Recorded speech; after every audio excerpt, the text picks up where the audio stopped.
Welcome বন্ধুরা, আপনারা সবাই ভালো আছেন তো? আমরাও সবাই ভালো আছি। আজ আপনাদের সামনে নিয়ে এসেছি খুব দুর্দান্ত স্বাদের একটি রেসিপি নিয়ে, মাশরুম কারি।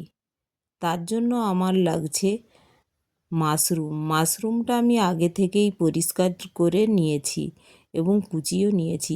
আরও লাগছে আমার কারি বানানোর জন্য তেল, লাগছে ধনে পাউডার, জিরে পাউডার, কুচানো পেঁয়াজ, টমাটো, কয়েকটা চেরা কাঁচা লঙ্কা, রসুন, আদা আর কাজু। আর ফোড়নের জন্য নিয়েছি এলাচ, লবঙ্গ, দারচিনি, লঙ্কা, তেজপাতা, কয়েকটা মরিচ।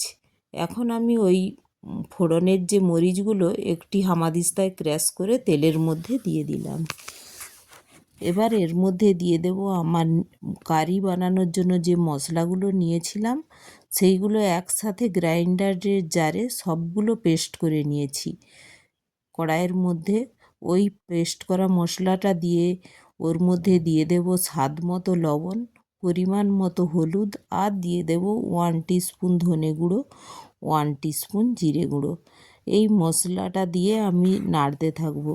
যখন দেখব নাড়তে নাড়তে মশলাটা হয়ে এসেছে, তখন আর কড়াইয়ের মধ্যে লাগছে না, আর হাতা দিয়ে নাড়লে এক জায়গায় জমা হয়ে যাচ্ছে, আপনারা বুঝতেই পারবেন মশলাটা হয়ে গিয়েছে।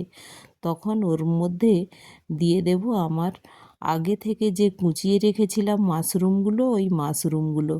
আর যে মাশরুমটা নিয়েছি ওটা বটম মাশরুম। ওর মধ্যে অনেক জল বেরিয়ে যায় রান্না করার সময়। আগে থেকে আপনারা ভেজেও নিতে পারেন।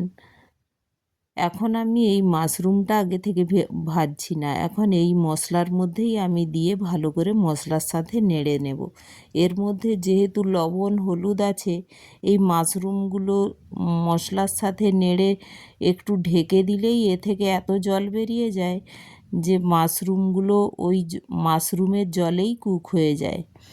তো আমি এইভাবে মশলার সাথে ভালোভাবে নেড়ে নিলাম আর ঢেকে ওয়েট করব 5 মিনিট।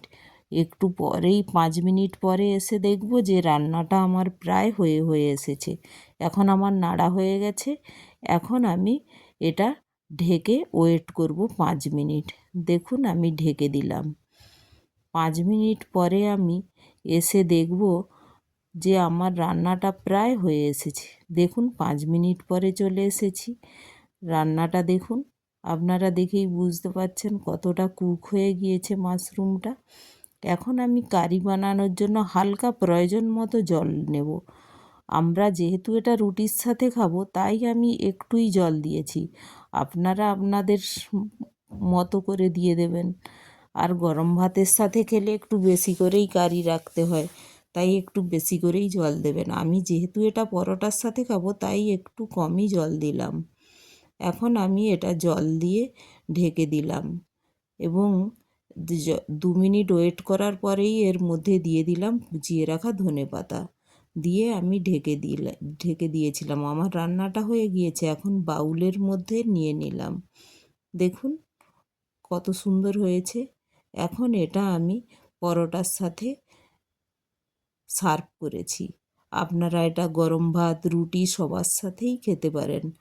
আর আমার এই রেসিপিগুলো যদি ভালো লাগে, আপনারা অবশ্যই একটা লাইক, শেয়ার ও সাবস্ক্রাইবও করে দেবেন। Thank you.